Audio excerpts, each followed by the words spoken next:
అంటే నువ్వు పద్ధతి తెలిసి కదా అధ్యక్ష, నువ్వు పద్ధతికి లోబడి ఉన్నావనే, నువ్వు సంఘ బ్యాక్గ్రౌండ్ అనే, నువ్వు ఏవి బ్యాక్గ్రౌండ్ అనే పోతే అక్కడ నువ్వు నచ్చినవు, నువ్వు ఒక ఆయనకు నచ్చినవు, నువ్వు పైన ఉన్న బాపనాయనకు నువ్వు బాపనాయనవే కాబట్టి నువ్వు నచ్చినావు.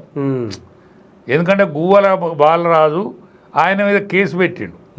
ఆ కేసు పెట్టిన కేసు కిషన్ రెడ్డి గారు పట్టించుకోలేదు. ఓకే, ఆ కోరిక మీద అధిష్టాన వర్గాన్ని అడిగిండు ఆయన.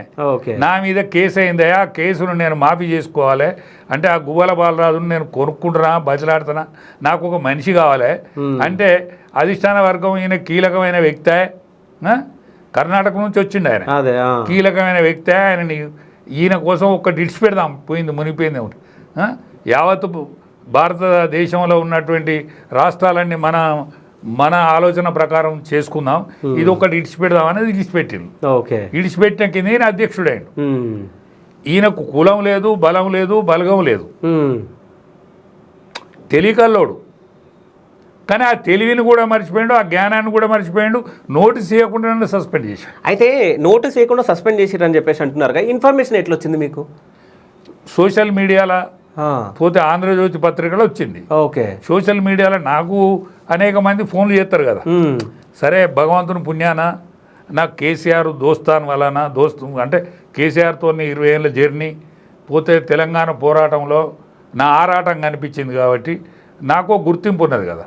దానికోసం అనేక మంది ఫోన్లు చేసి అన్న నువ్వు స్వేచ్ఛాజీవి అని ఒకరు, అరే నిన్ను ఎట్లా సస్పెండ్ చేస్తారే, ఇవాళ నీయసుండోని పోగొట్టుకున్నాక రాజ్యం ఎట్లా వస్తుంది మనకు అని కొంతమంది ఇట్లా వివిధ వర్గాల ద్వారా తెలిసింది. ఆయన స్వయంగా మా అధ్యక్షుడే మా దగ్గర ఒక సీనియర్ మోస్ట్ లీడర్కి ఫోన్ చేసి ఆయనను మరి ఆయన ఇట్లా అయితే ఎట్లా నన్ను నేరుగా శాతగానోడని మాట్లాడుతాడు, అది కరెక్ట్ కాదేమో, కరెక్ట్ కాదు, ఆయనతో మాట్లాడాలంటే ఆయన నాతో మాట్లాడండి పెద్ద మనిషి. మరి నోటీస్ ఇస్తే నేను సరి చేసుకుందామని అనుకున్నా.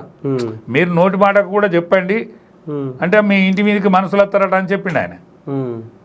మా ఇంటి మీదకి మనుషులు వస్తే ఆయనే చెప్పిండట, ఆ మధ్యవర్తి తోటి ఎవరైతే పెద్ద మనిషి ఆయనే చెప్పిండట. ఆయన ఇంటి మీదకి కనుక మనుషులు పోతే ఆయన వాళ్ళ ఊళ్ళో ఉన్న వాళ్ళు పొట్టు కొట్టి చంపుతారు మిమ్మల్ని, మీరు పోలేరు, ఆయననేమీ ఎదిరించలేరు, ఆయన తెలంగాణ వాది, తెలంగాణలో అనేక మంది ఆయన అభిమానులు ఉన్నారు, అనేక మందితోనే ఆయన సంపర్కం అయినోడు సుమా. కాబట్టి అంటే ఆయనకు సరి అయిన ఆన్సర్ దొరకలేదు కాబట్టి అలుకుములుకు లేకుండా అంటే సస్పెండ్ చేసిండు. సస్పెండ్ చేస్తే నాకు పోయేది ఏం లేదు, కానీ ఇక ముందు మీరు ఏదన్నా ఇటువంటి చర్యలు తీసుకుంటే వాళ్ళకు నోటీస్ చేయండి అని నేను చెప్తాను.